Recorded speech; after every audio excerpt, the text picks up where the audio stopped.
Welcome to this week's edition of Confessions of a Fitness Professional. I am your Fit Pro, Andrea Anderson, and we're gonna dive into fitness trends and the forecast for 2025 in fitness. So I know I always talk about, as a fitness professional, teach what you love, do it well, and people will find you. But it's also important to keep your finger on the pulse of what people are talking about, what is out there. It's really also easy to get distracted from your main goal. So I want to lead into this with trends can be, I guess the confession is, trends can be important to understand, but stay the course as a fitness professional. And I'll get back into that. I want to start with some of the trends. So this happened maybe about a week ago. There is a group, ACSM, that American College of Sports Medicine, that sort of releases a state of the union, a state of the fitness world every year, probably following a big conference. And the 2025 forecast was just released. And some of these things, they released actually 20 items, top 20 trends that they're seeing coming from 2024 into 2025. And some of these things seem like no-brainers, like obviously. And a few of them are a little bit surprising. So let's just dive in. Let's just dive in. So on the top 20 list, let's start with number 20, go backwards. Hot and cold therapy. We saw a huge push for cold therapy in the last year, 2 years, 18 months. So many people are doing cold plunges. So many people are creating cold plunges within their own homes, purchasing old freezers or the inflatable ones and sort of just doing it everywhere. There are many benefits. It really helps with recovery. It is great for your social emotional well-being, all of those things. I had the opportunity to do a hot and cold therapy when I was on my week of wellness in Chicago this past year, and it was a really cool process. And I think it leads to this like kind of renewed sense, a little bit of creativity flow, and especially I could find it really useful and helpful if you are training for something like an Ironman, Iron Woman, some sort of a race. If you're doing something where optimal recovery is the preferred. Now for your everyday consumer, I don't know that I see the benefits other than it could be fun. It could be fun, creativity, that sort of thing, but really great benefits if you are challenging your body in a very physical way. Number 19 is lifestyle medicine. I'm just gonna run through a few of them.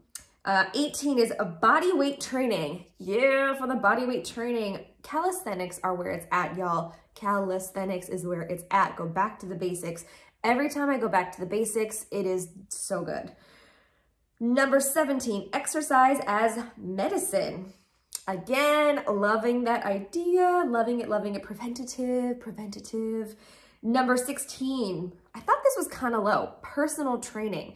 Now it's interesting to me that it's so low because I'm seeing a turn toward individualized and very small group training. I think gone currently, this could come back. Gone are the days of like super heavily packed classes. And as a fitness professional, I can say I am very glad for that. There was sort of I don't know, you felt like a winner if your classes were super packed. And I know that was something that made me feel less than starting out as a fitness professional. If I only had, 5 people in my class, I would not look at it as, oh my gosh, I had 5 people. It was like, well, other people have 50. What's wrong with me? I love the small group. The small group is where it's at. That's where it's at. But I'm surprised that that's as low as it is. Number 15, employing certified professionals. Why is that a trend? That's concerning. It should just be the norm, not a trend. We should always employ a certified fitness professional. Look for the certification. Look for the certification. Number 14, on-demand exercise classes. I was surprised to see this in the top 20 list. I have a lot of views when I post something to YouTube and it goes out there. I get a lot of hits on those videos that people can just sort of do as they like, but I have fewer and fewer sales, and that could just be me, and maybe I'm not offering the right things. Fewer and fewer sales for people wanting just a straight up on-demand set of classes or an on-demand class. So it's interesting to me that that was on that list. And I'd be curious from your point of view as either a fitness professional or fitness enthusiast, are you more likely to employ an individual to help you or seek out on-demand type classes? I like purchasing the on-demand for myself. Let's see, where are we? Number 13 was outdoor fitness activities. So it's on the top 20 list of trends, but I think it had this big moment in 2020, 2021, when all we could do was outdoor things. And I definitely saw a lot of that. I had a huge following for outdoor fitness. I think the right events at the right times still get the buzz. I do pretty well with my goat yoga classes, and those are outdoor. I do pretty well with outdoor yoga classes. So it just really depends, I think, on what you're offering. And of course, we have to remember that trends come and go, and it's really particular to you, your style, and where you live. Let's see, number 12, influence/ambassador-led fitness programs. This is a hot topic because one of the biggest coach, and I use coach with the air parentheses, programs recently has shifted to more of an ambassador influencer model versus a coach model. I think, I feel badly for all of the people that was their income, that was their source of income, that's how they made their living.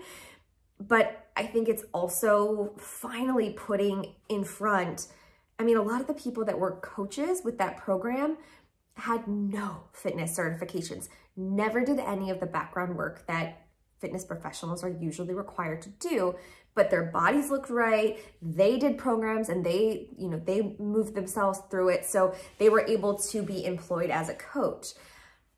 I think I feel so badly for everybody that sort of lost their income and their way of life, but I think it's a good move in the fitness industry to really highlight those certified professionals. Now, the whole influencer piece, I don't know.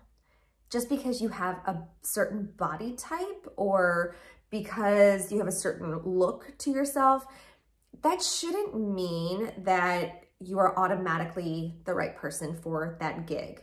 So I don't know how I feel about that.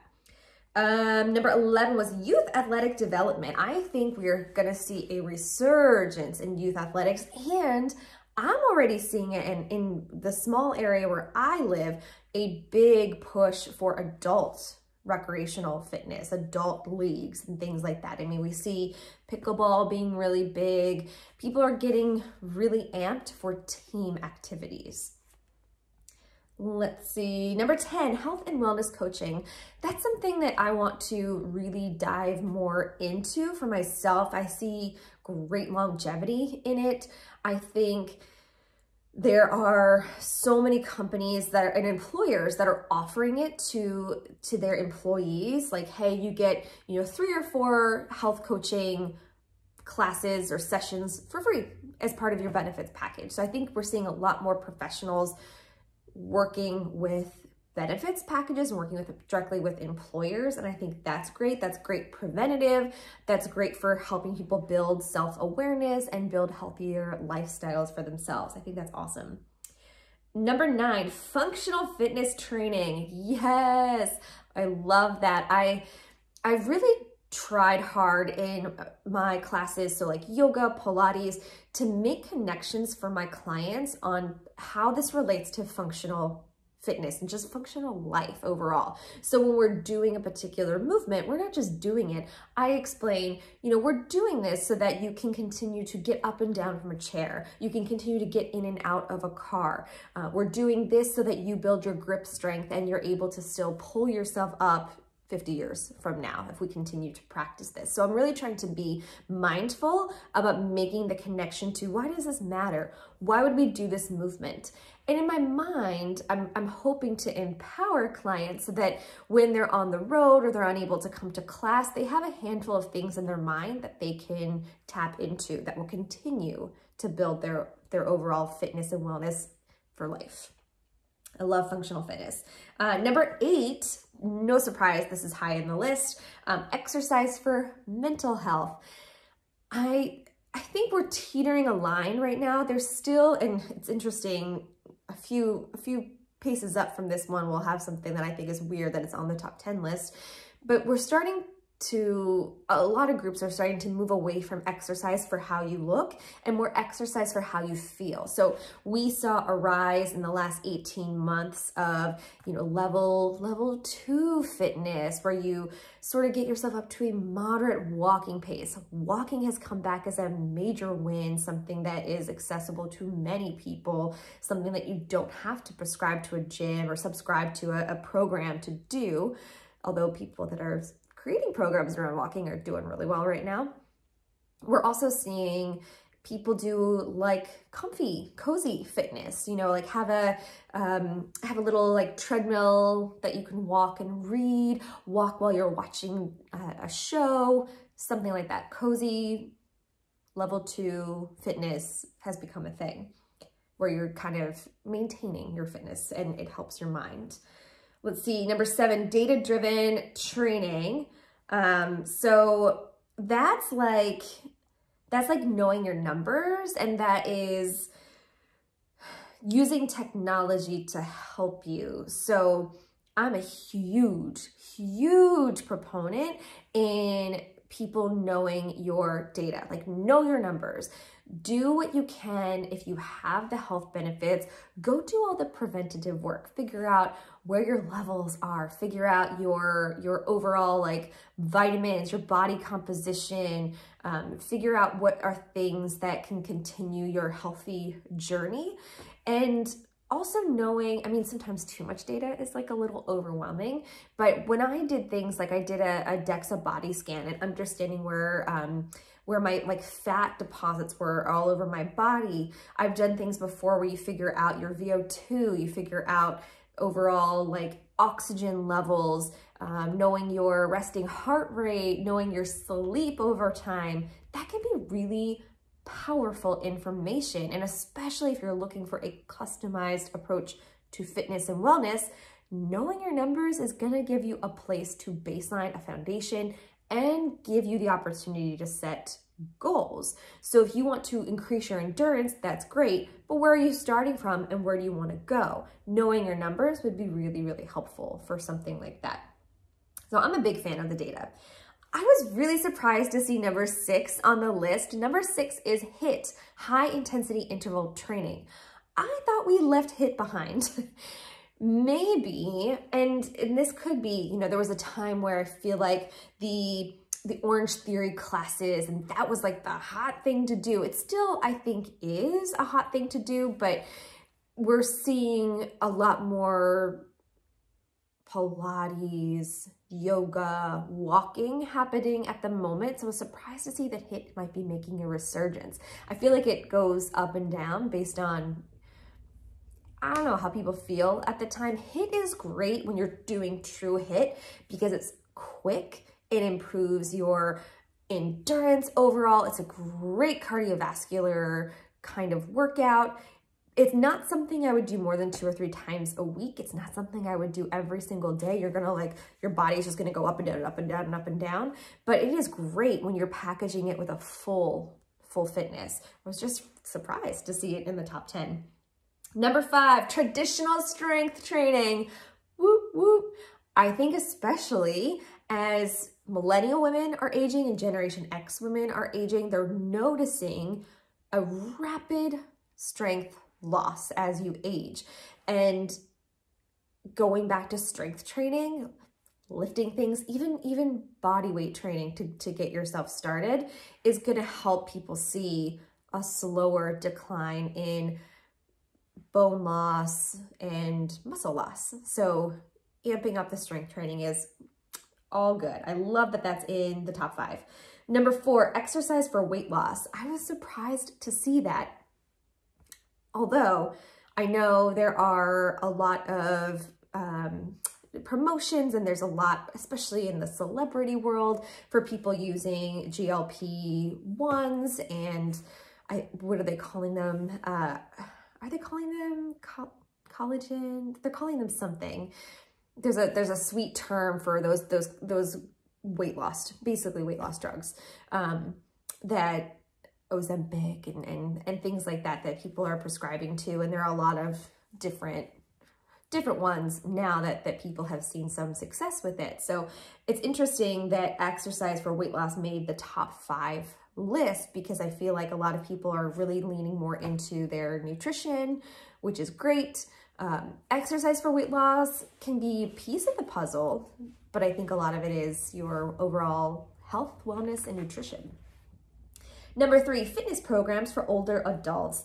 This is one where I feel like I'm not there. I'm not at a point where I'm developing a lot of fitness programs for older adults, but if you get in on that game, if that is your thing and that is the group that you cater to, you are going to be seeing a lot of success, because I think that's what a lot of different gyms and programs are trying to build activities for those that are aging, the aging population. There's a lot of fitness programming opportunities right now for that group. Number 2 was mobile exercise apps. I mean, yeah, I don't think we're going to see, I think we're seeing a lot of individuals coming out with their own apps. I think we're seeing a rise in the content that's on those apps. There's so much out there. So if you are a consumer of fitness, if you are a fitness enthusiast, I would just really encourage you to understand who's developing that app, who's behind it, and their level of understanding and certification. And just know that a lot of times that kind of programming is created like one size fits all. There's not a ton of customization that you can do within it. But, you know, it could be a great place to get started. Like, find an app. There are all kinds of free options. There's no need to pay, you know, a ton of money for an app. There's a lot that are very low cost or even free. It's great to have at your fingertips. And number 1, the number 1 trend leaning into 2025 is wearable technology. And that can be everything from VR to your Apple Watch to whatever fitness trackers you might have. People are constantly aware of their data, which is again, it can be great. It can also be very overwhelming. I think we're also seeing people look for bang for their buck, right? Like, how can I be as fit as possible in as little time as possible? And I think the people that are providing answers to those questions are the ones that are seeing some pretty big gains in the fitness world.